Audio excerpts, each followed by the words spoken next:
Hey guys, Professor Bill of Comic Book University and Captain America issue 702. Okay, I'm not going to say this is a good story, but it's nowhere near a bad story.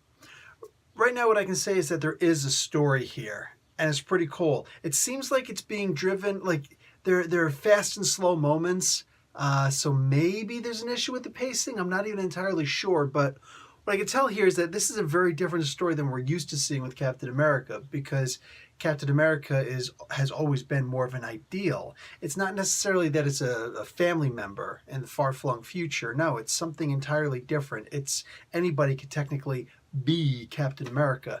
So here we have this guy, Roger, who, Rogers, and he's a historian, and he's like the weirdest things are happening, but he comes across this guy who's actually going to listen to his story. He's trying to tell anybody he can, anybody try and get some kind of reaction like, help, I need help.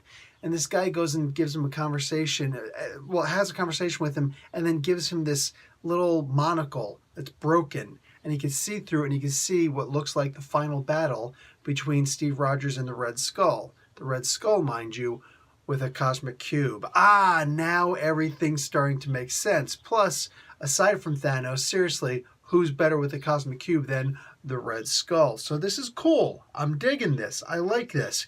Every single thing in the history of creation can be explained with a cosmic cube. Now, if Mark Waid can find a way to mix this battle with the cosmic cube with the battle of Kobik, that would be pretty interesting. That I would have to step back and say, okay, once again, the master has spoken. For right now, it's still a really convoluted story. So like I'm really leaning more towards hope than anything else, almost like there's a Superman comic than a Captain America comic, but there's a story here. The question is, will it be told in the right way? I'm not sure yet, but this historian, it doesn't feel very earned how he found the shield and the cosmic cube, but I guess it was just a way of like skipping to where we wanted to go.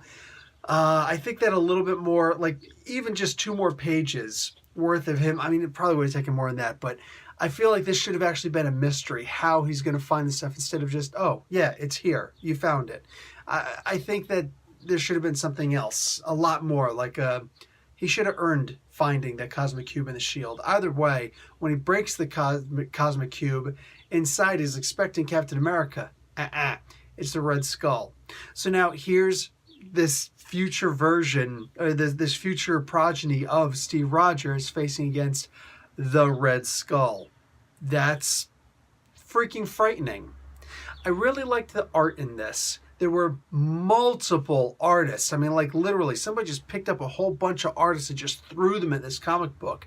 And it's cool because you get to see the different time frames that they're speaking in, all with different art. Now, Jason Aaron had been doing that with Thor a lot, and a whole bunch of comic books, have done that.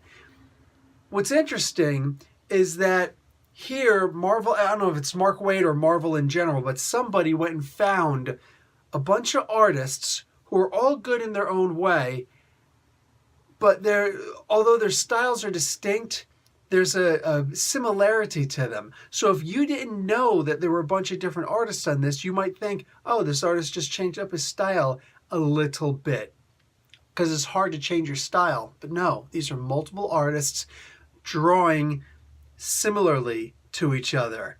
It can't be easy to do. It can't be easy to do. Also, I'd be surprised if that were a coincidence. I like that. I like that.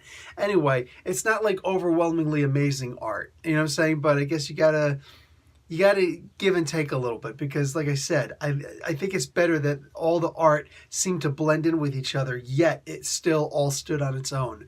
Anyway, I'm gonna give this comic book a B. Right now, it's a good, fun comic book with an extremely different twist. I mean, like, it's been said so many times before. You can't just keep on punching your way out of a super villain situation, and Captain America doesn't have that many tools to go by, right? They've tried to make him a wolf. They tried to give him a super suit. They've multiple times taken away a super soldier serum, and he had to find it again. They one time said it was a drug. The steroids, that was a fun one. We should have a conversation about that one day, maybe a spotlight. But either way, they've tried so many different things with Cap. For the most part, regular Cap is what's stuck, but you still can't keep on punching your way out of this big brown paper bag every single time. Sometimes you got to switch the story up. And I don't, like, just offhand, I can't recall them ever switching the story up like this before. So it's brave, it's bold, it's new. I'm digging it. I'm here. I'm here for the ride. All right, guys, that's going to be it for me. Professor Bell, Comic Book University. Class dismissed.